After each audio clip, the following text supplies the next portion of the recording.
Sana ho hindi nyo to pagdaanan. Sobrang hirap po. Kaya ingatan nyo ho yung mga mata nyo.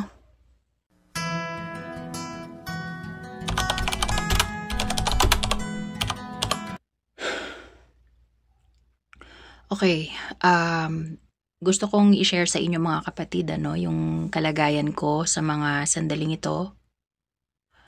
Since bahagi naman kayo ng half-blind journey ko, napasugod ako sa emergency ng ospital nitong Friday. Nitong nakaraan lang, April 5. Hapon, kasi nasa trabaho ako nung biglang nag-iba yung paningin ko dito sa nakakakita akong mata. Itong left eye ko, ito na nga lang natitira, diba? Kasi ito'y bulag na because of retinal detachment. So, yung paningin ko dito sa kaliwa kong mata, bigla akong nakakita ng andaming floaters. Which is yung na-experience ko nung bago ako nabulag dito sa right eye ko. Ang daming floaters and hanggang ngayon, marami pa rin sila. Coming from all directions yung floaters, kulay itim at parang mga sinulid na gumagalaw-galaw. Hindi naman ganito eh. Bago nung hapon ng Friday, hindi ganito. May mga ilan-ilan lang na transparent lang. Eto, biglaan ang dami. Tapos, nung hapon na yon, ang mas lalong nagtulak sa akin na magpunta na sa emergency is yung may nakikita na akong parang nagfi-flicker. Parang kumukurap-kurap na ilaw dito sa lower, dito banda sa may balikat na part, lower left. So, lalo akong natakot. Kasi ang alam ko nga, kapag ganito, dahil naranasan ko na, emergency to, kailangan kong pumunta ng doktor agad. Makita ako ng isang ophthalmologist, kung maaari, retina specialist. Alam niyo, ang hirap eh. Sa totoo lang.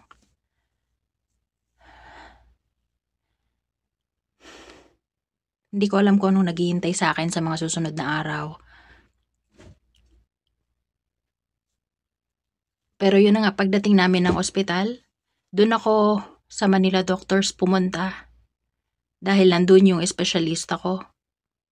Pagpunta ko doon, wala naman siya doon. So yung resident doctor ang nandoon. Tapos, mabuti na lang may doktor pa sa vision center nung mga time na yon. So bumaba siya sa emergency room at inasikaso niya ako dahil senior niya yung aking espesyalista, yung aking retina surgeon. So, chinek yung mata ko. Ang concern ko kasi is malaman ko kung yung retina ko is natutuklap na naman at nag-uumpisa na naman akong mabulag. Ang concern ko mga kapatid is malaman ko kung okay pa ba yung retina ko. Kasi na-laser na siya 2 beses eh. Nabanggit ko sa inyo, di ba? Noong year 2021, natibayan na to eh. 2 beses itong na-laser, photocoagulation laser. So, nachinek yung mata ko, dinilate, sinilip yung retina ko. Intact naman daw yung laser marks. Ibig sabihin, nakalapat naman yung aking retina. Pero ang hindi namin maintindihan, bakit ganun? Bakit biglang naglabasan yung mga floaters? Sabi ko sa Panginoon, bahala ka na Lord.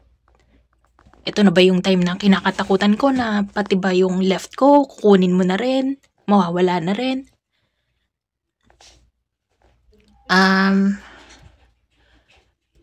Nagpapakatatag ako, pinipilit ko. Kasi yun namang dapat kong gawin eh. Yun, so gusto ko lang kayong bigyan ng update. Linggo ngayon. Ako yung magpapaawit mamaya sa church namin. Sabi ko, kaya kong tumayo. Although hindi ko alam kung pwede akong nakatayo. Ang sabi kasi sa akin ng emergency doctor, kahit nasilip niya na yung retina ko at okay naman, mas okay na mag-follow up ako mismo dun sa espesyalista, dun sa retina surgeon ko. Which is yun ang goal namin. Ang alam nyo, ang hirap magpa-schedule ngayon. Kasi pila.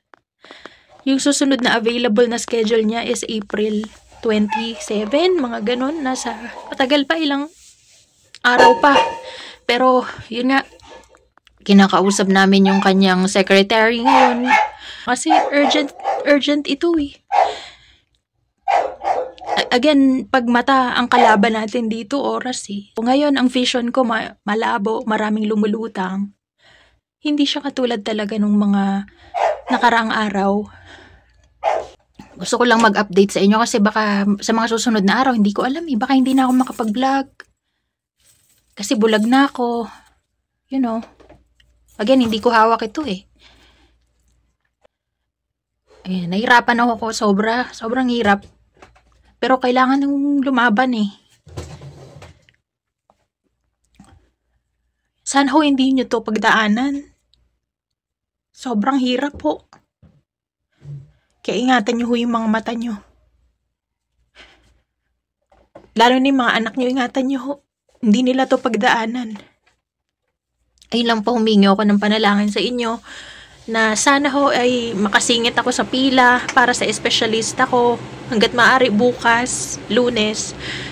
May clinic siya, makikiusap ako na sana makita ako, makasingit ako, makita man lang ako na maisave ko pa yung kaliwa kong mata.